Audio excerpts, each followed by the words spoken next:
Hey, it's Mike over at fishyourassoff.com, and today what we're talking about is tarpon fishing with lures. Now, people get confused because of all these fishing shows and all these, oh, this is the best lure, this is the best lure, this is the best lure.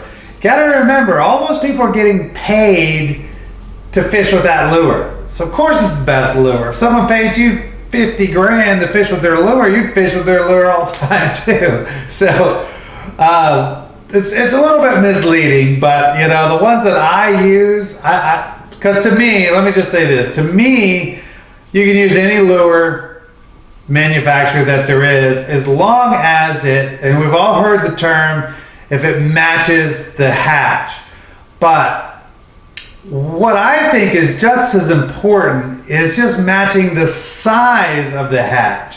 So say for instance that, you know, the tarpon are feeding on finger mullet this size. Well, you don't want to throw a lure that's this size. And if they're feeding on mullet that are this size, you don't want to throw a lure that's this size. So sure, if you can match the exact bait that they're feeding on, great. But that's not the easiest thing in the world to do. So you try your different size baits, and that oftentimes is the teeniest tweak that you need to get these tarpon to bite, because tarpon are weird. That's why they're my favorite fish to catch. You never know. They could be gulping all around you. There could be 24 of them just gulping all around you, and you've thrown everything in your bait box at them. They don't want anything to do with it. Then the tide changes or whatever, the barometric pressure drops or something. Now they're hitting everything that you throw. You could probably hook a piece of spinach on there and throw it out, and they'd probably eat that. So it's just weird. They're weird. That's why I like them. But I'm going to cover some of the ones that I use. And I'm not sponsored by any of these people. These are just the ones that I use. You can pick any brand, any whatever. I'm just going to tell you what I use. Okay. So first of all, you got to figure out what they're feeding on. You match the hatch, you match the size. I just covered that. Okay, so if they're feeding on these small white baits, and a white bait is just any silvery little fish. It could be a menhaden, it could be a scaled sardine, it could be a threadfin herring, whatever. You know, just little silvery baits with a darker back. All right, and anytime they're feeding on those things, could be anchovies too, or glass minnows. You just want to get the size right. And those things are usually about 3 inches long. And that's why these DOA cows with the shad, with the paddle tail, the little swimmy paddle tail, work so well. I have this tied on to one of my rods at all times. These lures, and I usually start with a light one. This is glow, but you can go with white, or in a natural one. And I fish with these all the time. These things literally catch snook, trout, tarpon, flounder, everything you want to catch. Right here. This one right here. So when they're feeding on those smaller baits. Now MirrOlure's got some really good lures that mimic these scaled sardines. I think they're called mirrodines. Here's one. Here's an even smaller one right here. So when they're fishing on baits when they're feeding on baits that are roughly this size, you want to use these kind of lures, these smaller type lures with the right profile. Another great lure, anytime they're feeding on white baits, is spoons. People always forget about spoons. I guess they're not sexy enough, but just a gold and a silver spoon will catch probably every fish in the sea. Because every fish in the sea at some point eats small little white baits. I don't know what brands these are. Johnson. Now these are cheap, but they're cheap because you got to add your barrel swivel and your little clip to the front, or you'll just twist your line up. So you got to add a barrel swivel here, or it'll just spin the whole time. So that's why they're cheap. If you buy these, buy barrel swivels too. So this is what you're going to be using when you're using these when the bait that's around is small white baits. And remember something. Tarpon love shrimp. These are DOA shrimps. These work very well for tarpon, snook, redfish, trout, flounder. Here's one of their competitors. I think it's Charlie's. This is a good one too, because they're cheaper, and I think they work basically the same. So don't forget your little shrimp lures too, because they might be feeding on shrimp, and that might be what they want. Now, I like to go for, every now and again, because I don't really like tackling the big tarpon. I like 4 feet and under size tarpon. Bust out your surf casting rod and throw these pencil poppers, these big ones, when the tarpon is a great one for black tip sharks too. So this is a great lure. These things go on sale at Bass Pro Shops all the time for like $4.99. So that's a pretty cheap lure for one of these. Just pitch it out there when they're feeding right there. When they step up to finger mullet size, Zoom has a great paddle tail that's a 5-inch paddle tail.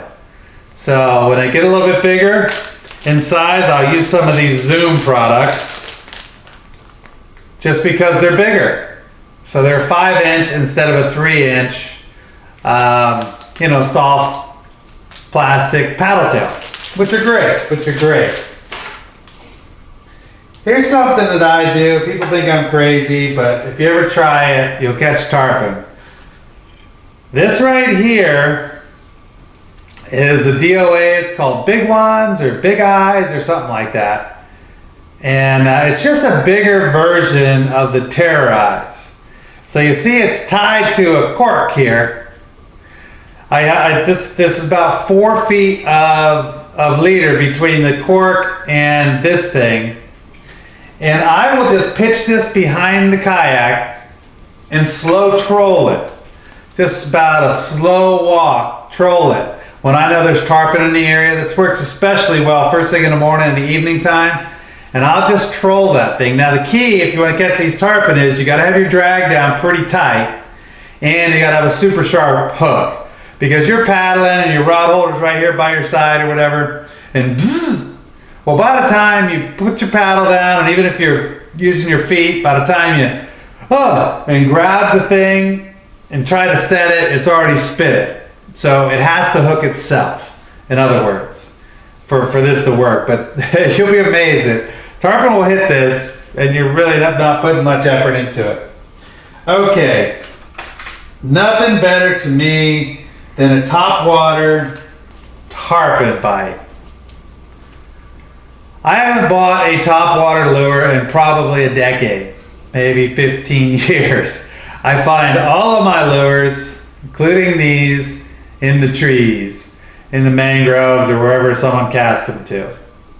So this right here is one of my favorites. It's a bone-colored Zara Spook, and this is a top dog, just a natural colored, it's silver with a dark back.